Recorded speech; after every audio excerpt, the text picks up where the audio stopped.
ঢাকা বিশ্ববিদ্যালয়ে 1968, 69, 70, 71 এই সময়টা পার করেছি পড়াশোনায় এবং এই সময়টা ছিল বাংলাদেশের জন্য একটা ক্রান্তিকাল।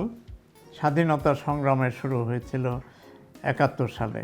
এর সব কিছুতেই আমাদের সম্পৃক্ততা ছিল।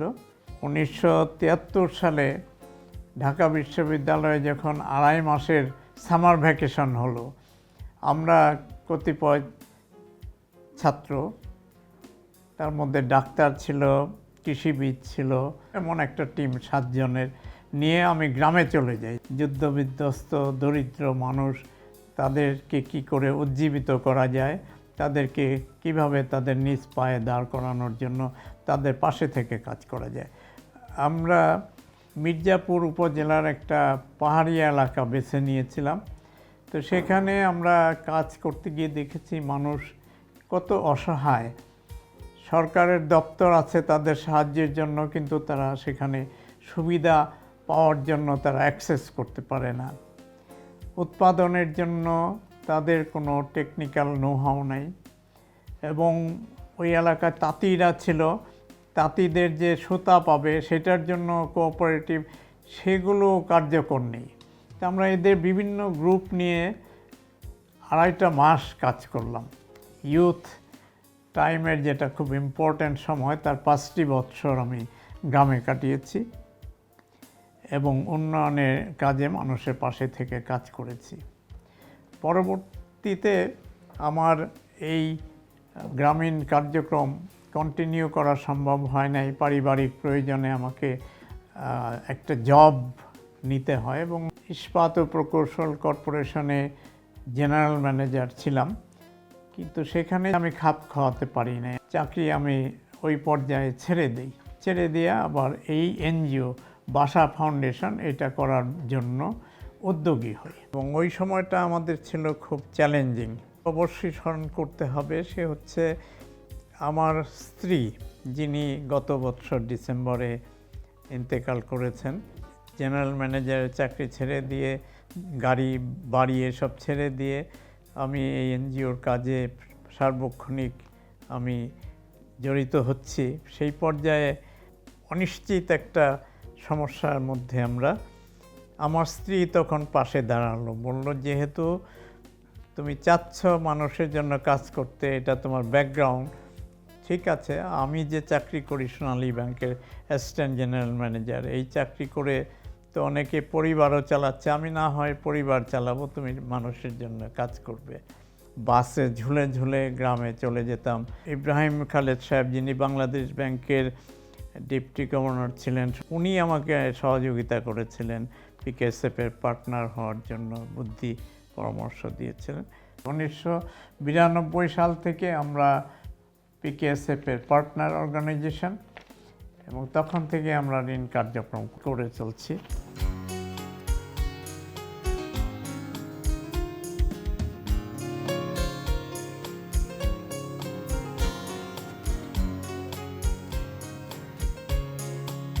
আমরা চেয়েছি যে ঋণ কার্যক্রমটাকে আমরা যাতে এমনভাবে করতে পারি যেটা অন্যদের জন্য অনুপ্রেরণার হয়, অনুকরণীয় হয় এবং মানুষ যাতে ঋণের দ্বারা তার ভাগ্য পরিবর্তন করতে পারে।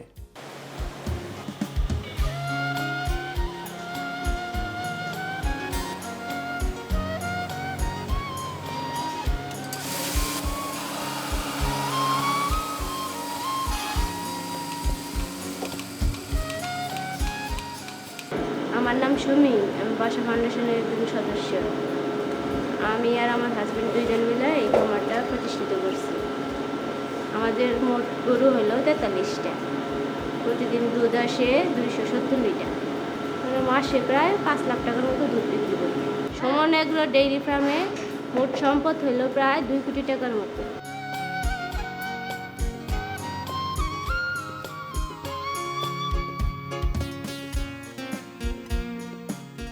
আমার নাম মুসাম্মদ রাবিয়া খাতুন। আমার প্রজেক্টের নাম হলো রকি হস্তশিল্প। আমি ভাষা ফাউন্ডেশনের একজন সদস্য এবং উদ্যোক্তা। আমার ব্যবসার বয়স 28 বছর।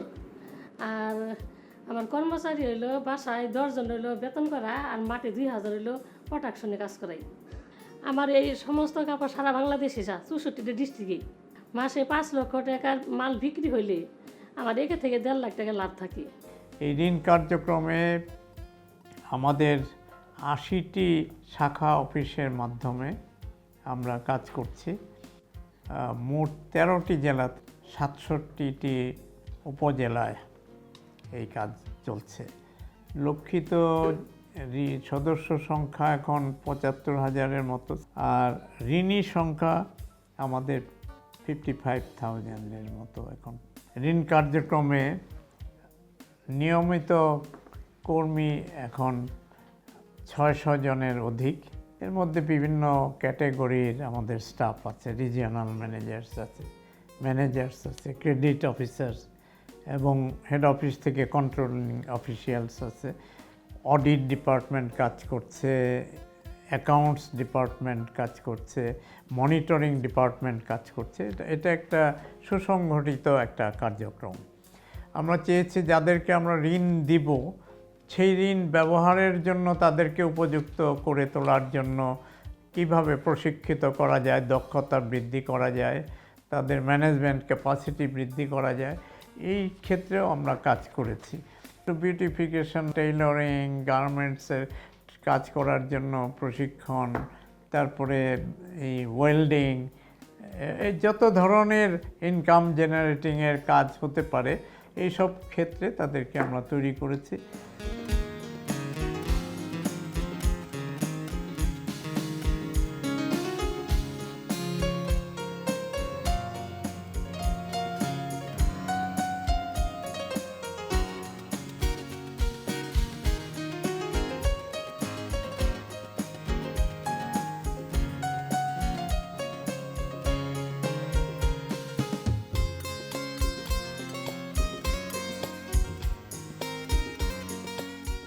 এইখানে শিখে অনেকে ওখানেই কাজ করছে বা নতুন করে তারা কাজ শুরু করছে, সেক্ষেত্রে আমরা তাদেরকে অর্থায়নও করছি।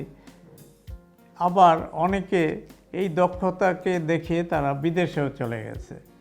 করোনা ভাইরাস অবস্থায় যখন মানুষ অনেকে চাকরি হারালো, ব্যবসা হারালো, জীবিকার যে তার সামান্য কার্যক্রম সেগুলো তারা করতে পারছে না, সমস্ত মানব জীবন যেন স্থবির হয়ে গেল। তাদেরকে আমরা কিভাবে আবার কার্যক্রমের মধ্যে মেইনস্ট্রিমে নিয়ে আসব, এই জন্য সুন্দর একটা প্রকল্প আমরা বাস্তবায়ন করছি পিকেএসএফের সহযোগিতা। এটার নাম হচ্ছে রেইজ প্রকল্প। যারা এই করোনা ভাইরাসে ক্ষতিগ্রস্ত আমাদের যারা সদস্য, তাদেরকে আবার অর্থনৈতিক কার্যক্রমে পুনর্বাসিত করে আবার চলমান করা। করোনার যে 3-4 বছর দুঃসহ সময় গেছে, এই সময়ে তার সন্তানরা অনেকে লেখাপড়াও ঠিকমতো করতে পারে নাই, কিন্তু ইয়াং স্টেজে পৌঁছেছে, তারা বেকার। তো এইখানে আমরা একটা সুন্দর প্রকল্প বাস্তবায়ন করছি, গুরু শিষ্য প্রকল্প বলা হয় এটাকে, যে ওই পরিবারের ছেলে বা মেয়ে যারা আনএমপ্লয়েড, এদেরকে কিভাবে এই অর্থনৈতিক কার্যক্রমে সম্পৃক্ত করা যায়, সেই জন্য তাদেরকে সাপোর্ট দিয়েছি ফাইন্যান্সিয়ালি, এবং যিনি শেখাচ্ছেন গুরু, তাকেও আমরা সাপোর্ট দিয়েছি। মা বাবা আশীর্বাদ ইঞ্জিনিয়ারিং ওয়ার্কশপ, এই ব্যবসার উদ্যোক্তা আমি বাসা ফাউন্ডেশন রেক্স থেকে ট্রেডিং নিয়ে ওয়ার্কশপটি শুরু করেছি। আমার এখানে 2 জন কাজ করে, আমার এখানে বেকাররা কাজ শিখে, তো তারা এখন অন্য জায়গায় কাজ করতেছে। এখান থেকে আমি প্রতি মাসে 60-70 হাজার টাকা ইনকাম করতে পারি। স্মার্ট প্রকল্প, নির্দিষ্ট একটা ক্ষেত্রে মডার্ন টেকনোলজি এনে উৎপাদন বৃদ্ধি করা এবং ওই সম্প্রদায়গুলিকে, সেগমেন্ট অফ দ্যাট পিপল, ওদেরকে আরও স্বাবলম্বী করে তোলা। আমাদেরকে পিকেএসএফ সিলেক্ট করেছে ফিশারিজ প্রকল্প। গাজীপুর এবং ময়মনসিংহের যে এই কয়েকটি উপজেলা, ভালুকা, ত্রিশাল এবং শম্ভুগঞ্জ, এইসব এলাকাগুলিতে আমরা ফিশারিজের উপর কাজ করছি। বাসাবো ফাউন্ডেশনের সহায়তা এবং তাদের পরামর্শে আমি আধুনিক পদ্ধতিতে চাষ করতেছি। পুকুরের মাছের যে অক্সিজেনের যে ঘাটতিটা হয়, এই ঘাটতিটা আর এই এয়ারটার চালাইলে এই ঘাটতিটা আর হয় না। এখন আর মাছ ভাসে না, মরে না। এই আধুনিক পদ্ধতি চাষ করে তাতে আমি লাভবান। আরেকটি প্রকল্প পিকেএসএফের সহযোগিতায় আমরা বাস্তবায়ন অনেক দিন ধরেই করছি। যাদের নিয়ে আমরা কাজ করছি তাদেরকে আস্তে আস্তে সমৃদ্ধ করে তোলা, কমিউনিটিটাকে সমৃদ্ধ করা, কালচারালি এবং তাদেরকে এনভায়রনমেন্টালি তাদেরকে সচেতন করা। তারা একটা সুশৃঙ্খল একটা ফোর্স হিসাবে আস্তে আস্তে ডেভেলপ করছে। আমরা খাচ্ছি কি দেখি যে মাঠে কেমিক্যাল ফার্টিলাইজার অঢেল পরিমাণে ব্যবহার হচ্ছে, ইনসেকটিসাইড ব্যবহার হচ্ছে প্রচুর। এই সব কারণে খাদ্যটা বিষে পরিণত হচ্ছে। একটা উদ্যোগ নিয়েছি যাতে অর্গানিক উপায়ে কৃষি হয় এবং যাতে এই বিষক্রিয়াকৃত খাবার মানুষকে খেতে না হয়। সখীপুর, মির্জাপুর, সিরাজগঞ্জের বেলকুচি, ভৈরব, এই 4টা উপজেলাতে আমরা ইন্টেন্সিভলি কাজ করতেছি যে অর্গানিক ওয়েতে কৃষিকে প্রমোট করব এবং অর্গানিক ওয়েতে যাতে আমরা গরু, ছাগল, হাঁস, মুরগি এগুলোর উৎপাদন হয়, তাদের খাওয়াটা যাতে অর্গানিক খাবার খায়। সহায়তা করছে অর্গানাইজেশন হেইফার ইন্টারন্যাশনাল। ওদের কাজ হচ্ছে লাইভ স্টকের পরে সারা পৃথিবীব্যাপী এরা সমর্থন দিয়ে থাকে। এই কাজটা যদি সাস্টেইনেবল করতে হয় তাহলে শুধুমাত্র ওই সেমিনার, ওয়ার্কশপ এবং তাদের উপদেশ বা প্রশিক্ষণ দিয়েই করা যাবে না। তাদের জন্য নিজস্ব সংগঠন গড়ে তুলতে হবে। কোঅপারেটিভের মাধ্যমে সরেজমিনে তাদেরকে টেকনিক্যাল সাপোর্ট দিচ্ছি, বুঝিয়ে দিচ্ছি এবং হাই ভ্যালু ক্রপস যেটা উৎপাদন করলে তারা ভালো দাম পেতে পারে সেটার মধ্যে তাদেরকে ইনভলভ করছি। তাদের ওয়্যার হাউস করে দিয়েছে যেখানে তাদের প্রোডাক্ট আসবে, প্রডিউস যা করবে আসবে এবং সেটা মার্কেটিং করার জন্য আমরা আবার লিঙ্ক করে দিয়েছি যারা এন্টারপ্রেনিউয়ার্স আছে, মার্কেটিং এন্টারপ্রেনিউয়ার্স, ইয়াং পিপল, তারা এখান থেকে কিনে আবার মার্কেটস অ্যারাউন্ড চতুর্দিকে তারা সেগুলো বিক্রি করে। তো এই প্রক্রিয়াটা আমাদের যারা মহিলা কোঅপারেটিভ মেম্বার তারা অত্যন্ত উৎসাহের সাথে নিচ্ছে এবং তাদের মধ্যে লিডারশিপ গড়ে উঠছে এবং তারা এনভায়রনমেন্ট ফ্রেন্ডলি প্রোডাকশন এবং সেফ ফুড প্রোডাকশন এবং নতুন নতুন কর্মযজ্ঞ করে তারা যাতে একটা উন্নত জীবন যাপন করতে পারে। ইভেন রিনিউয়েবল এনার্জির দিকেও তারা কাজ করছে এবং প্রত্যেকটা কোঅপারেটিভের নিজস্ব পুঁজি ডেভেলপ করতেছে এবং এই পুঁজি দিয়ে তারা কাজ চালিয়ে যাচ্ছে। আমরা তাদেরকে রেজিস্ট্রেশন করে দিয়েছি। আমরা আশা করি যে এটা ফলো করলে সারা বাংলাদেশে একটা সেফ ফুড প্রোডাকশনের একটা প্রক্রিয়া শুরু হয়ে যাবে আরও বেশি করে। বাসা ফাউন্ডেশন বাংলাদেশে মধু শিল্প উন্নয়নের জন্য একটা মৌলিক প্রতিষ্ঠান। গোপালগঞ্জে সারা বাংলাদেশের মধু চাষিরা একটা সেন্ট্রাল কনফারেন্স করেছিল, আমাকে চিফ গেস্ট করলো। তো সেখানে গিয়ে তাদের বিভিন্ন সমস্যার কথা শুনে আমার মনে হলো যে এদের জন্য অনেক কিছু করার প্রয়োজন আছে। যেমন মধু চাষিরা বাক্স নিয়ে যখন যায় পুলিশ তাদের হ্যারাস করে, ফিল্ডে যখন যায় তখন ছেলেপেলেরা চাঁদাবাজি করতে চায় তাদের উপরে, হয়তো অতিরিক্ত কীটনাশক দেওয়ার ফলে মৌমাছি মরে যায়। মিনিমাম 6 মাস তাদেরকে চিনি খাওয়ায় বাঁচাতে হয়, ওই সময় ফুল থাকে না। তো এইগুলো একটা খরচ চালাতে পারে না চাষিরা। তখন ভাবলাম যে এদের নিয়ে কিছু কাজ করা দরকার। ইউরোপিয়ান কমিশন একটা প্রকল্প সাহায্যও দিল, আমরা তাদেরকে ট্রেনিং দিলাম। আমরা পুনে থেকে মেশিনটা বানিয়ে এনে আমরা স্থাপন করলাম, চাষিরা ব্যবহার করলো এবং এই মৌ চাষিরা উৎপাদন করে যাই করুক সেটা আবার বিক্রি করতে পারে না। যারা কিনে তারা তাদেরকে চিট করে। প্রথম বছরে আমরা সমস্ত মধু আমরা কিনে ফেললাম, কিনে বললাম যে এখন এগুলো প্রসেস করে তোমরা মার্কেটিং করো। আমরা মেশিনে প্রসেস করে দিলাম। ইফাদের মাধ্যমে পিকেএসএফ আমাদেরকে সহযোগিতা করলো এই মৌ চাষিদেরকে আরও প্রশিক্ষণ দিয়ে টেকনোলজি দেওয়ার জন্য। পরবর্তীতে স্ট্যান্ডার্ড চার্টার্ড বাংলাদেশ তারা প্লেন ল্যান্ড এবং এই পার্বত্য অঞ্চলে রাঙামাটি, বান্দরবন, খাগড়াছড়িতে এই মৌ চাষ প্রকল্প উন্নয়নের জন্য তারা আমাদেরকে সাপোর্ট দিচ্ছে, আমরা কাজ করছি। সেখানে নতুন ধরনের একটা মধু উৎপাদন হচ্ছে, পাহাড়ি মধু। এ পর্যন্ত 12,500-র উপরে মধু চাষিকে আমরা প্রশিক্ষণ দিয়েছি। আমরা বিভিন্ন প্রসেসিং মেশিন আমরা 10টার মতো বিভিন্ন জায়গায় আমরা বিনা পয়সায় দিয়েছি, চাষিরা এগুলো ব্যবহার করতেছে। মধু চাষিদের ইনকাম বেড়েছে। আমরা ইতিমধ্যেই বিশ্বের যে সংগঠন মধু উৎপাদনের ক্ষেত্রে চাষিদের এপিমন্ডিয়া, তার সদস্যপদ পেয়েছি আমরা বাংলাদেশ থেকে। এবং আমরা বিশ্ব কংগ্রেস যেটা ডেনমার্কে হলো, সেখানে আমরা অংশ নিয়েছিলাম। সেখানে জার্মানি, ইংল্যান্ড এরা আমাদের সাথে আলোচনা করেছে, আমাদের সাথে এই মধু উৎপাদন, টেকনোলজি ডেভেলপমেন্ট এবং বিপণনের ক্ষেত্রে একটা যৌথ উদ্যোগ নিতে তারা আগ্রহী। আমরা মনে করি এটা বাংলাদেশের মধু চাষিদের জন্য একটা নতুন দিগন্ত উন্মোচন করবে বিশ্বব্যাপী। বাসা ফাউন্ডেশন অনেক দিন ধরেই আমরা শিক্ষা কার্যক্রমে অংশ নিচ্ছি। ইউরোপিয়ান কমিশনের একটা সাপোর্ট ছিল আমাদের। সেই প্রকল্পের আওতায় আমরা প্রায় 100 স্কুল খুলে মির্জাপুর, সখীপুর এই এলাকায় আমরা ঝরে পড়া ছাত্র এবং যারা নন ফর্মাল এডুকেশন, ওই বয়স্কদের জন্য শিক্ষা, এটার আমরা কাজ করেছি। সমৃদ্ধি কার্যক্রমের আওতায় আমরা প্রায় 4 থেকে 5 হাজার ছাত্রদেরকে দারিদ্র্যের কারণে অথবা ক্লাস ঠিকমতো ধরতে পারতেছে না, এই জন্যে তারা ঝরে পড়েছে, তাদেরকে আমরা আলাদা কোচিং দিয়ে আবার মেইন স্ট্রিম স্কুলগুলিতে আমরা ভর্তি করে দিতে পেরেছি।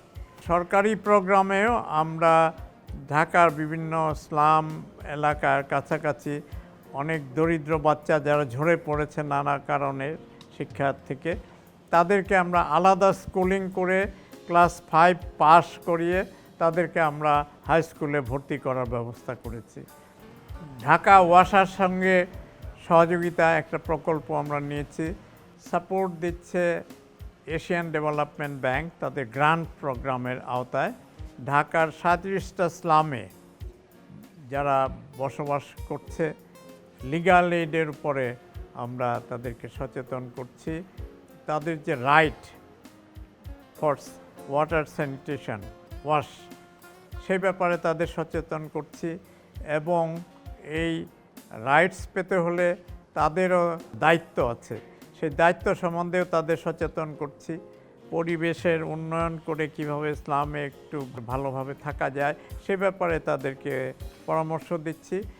তারা ইতিমধ্যে জানে যে সরকারের কোন অর্গানাইজেশনের থ্রুতে লিগ্যাল এইড পাওয়া যাবে, এইসব বিষয়ে তাদের শক্তিশালী তাদের আমরা করতে পেরেছি আর কি।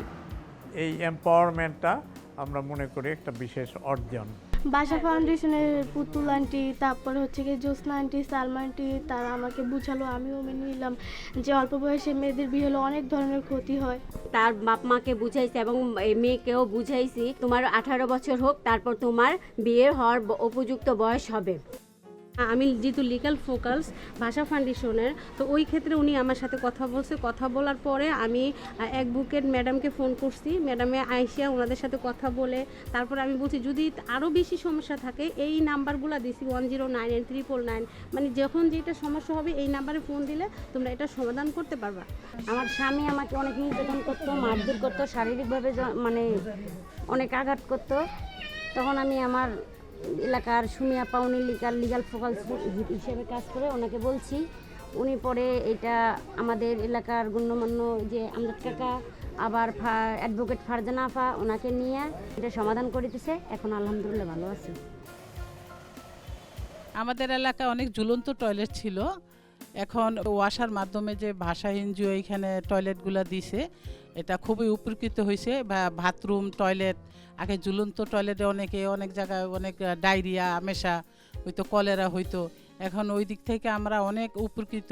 প্রতিবন্ধী মায়েরা, প্রতিবন্ধী বাচ্চারা এই টয়লেট ইউজ করতে পারবে এবং আমরা অনেকে ট্রেনিং পাইছি, 300 লোকের মতন ট্রেনিং পাইছি, এরা যাতে ঠিকমতো এই পরিষ্কার পরিচ্ছন্নতা রাখতে পারে। ঢাকা মহানগরী উত্তর ও দক্ষিণ সিটি কর্পোরেশনের আওতায় প্রায় 5,000 বস্তি রয়েছে। ঢাকা পানি সরবরাহ ও পয়ঃনিষ্কাশন কর্তৃপক্ষ Dhaka environmentally sustainable water supply প্রকল্পের মাধ্যমে এশিয়ান ডেভেলপমেন্ট ব্যাংকের আর্থিক সহায়তায় এই বাসানট্যাগ বস্তিতে আমরা প্রায় 49টি টয়লেট ও বাথিং ফেসিলিটি নির্মাণ করেছি।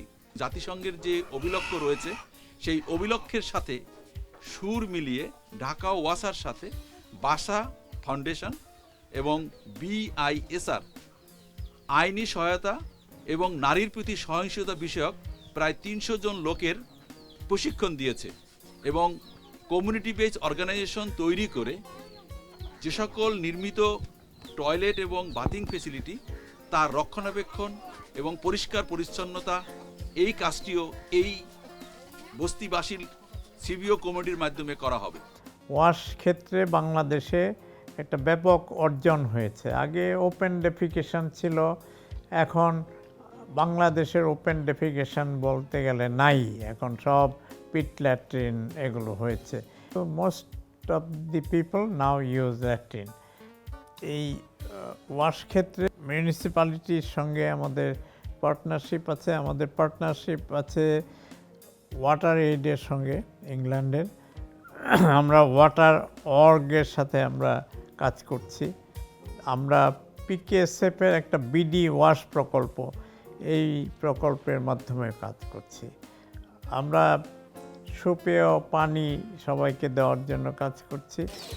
কিছু কিছু ক্ষেত্রে রানিং ওয়াটার যাতে গ্রামাঞ্চলেও মানুষ পেতে পারে খাওয়ার জন্য, সেইগুলো আমরা ইনোভেটিভ কাজ করছি। ওয়াটার এইডের সাথে যে কাজগুলি করছি সেটা হলো যে একটা মিউনিসিপ্যালিটিকে ধরে সেই মিউনিসিপ্যালিটি একেবারে ওয়াশ অ্যাওয়ারনেস সৃষ্টি করা, ল্যাট্রিনগুলো যেন তাদের হাইজিনিক ল্যাট্রিন হয়, সেগুলো নিয়ে আমরা কাজ করেছি তাদের সঙ্গে। বাংলাদেশে প্রচুর ল্যাট্রিন হয়েছে, কিন্তু এই ফিক্যাল স্লাজ এগুলো যদি ম্যানেজ করা না যায় তাহলে এই ফিক্যাল স্লাজ যখন ভরে যাবে, পানির সাথে মিশাবে অথবা মাটির সাথে মিশবে, এর ফলে ওয়াটার এবং এই মাটি বা বাতাস সব কন্টামিনেটেড হয়ে যেতে পারে, দূষিত হতে পারে। এমন রোগ আসতে পারে যেটা হয়তো আমরা পরবর্তীতে সামাল দিতে কুল পাবো না। একেবারে ভ্যাকোট্যাগ দিয়ে বাড়ি বাড়ি থেকে কালেক্ট করে নিয়ে এসেছি ফিক্যাল স্লাজ। 14 দিনের একটা প্রসেসে সেটাকে কম্পোস্টে রূপান্তরিত করেছি এবং লিকুইড ওয়েস্টটা একটা বিশেষ প্রক্রিয়া, একেবারে পরিশোধিত পানি হিসাবে নেচারে যায় এমনভাবে ব্যবস্থা করেছি। এবং যে কম্পোস্ট আমরা তৈরি করেছি সেটা সখী কম্পোস্ট। এটা চাষিরা গত 8 বছর ধরে কন্টিনিউয়াসলি তারা কিনে তাদের জমিতে ব্যবহার করছে।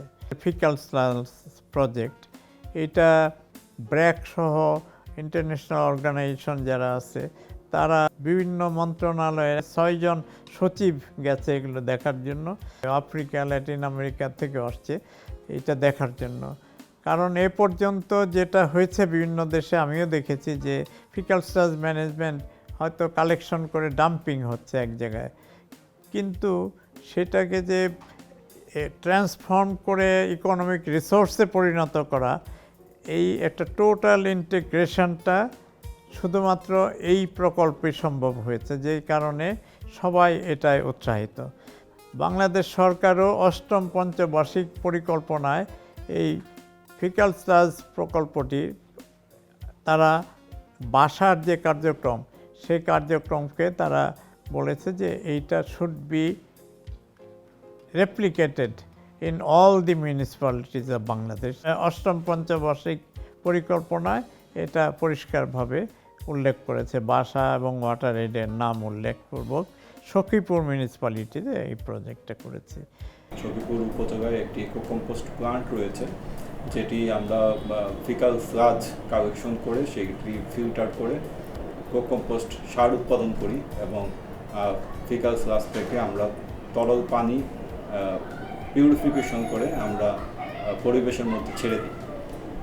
এই বিশেষ কাজটি অত্যন্ত দক্ষতার সাথে আমাদেরকে সহযোগিতা করে যাচ্ছে বাসা ফাউন্ডেশন নামক একটি এনজিও।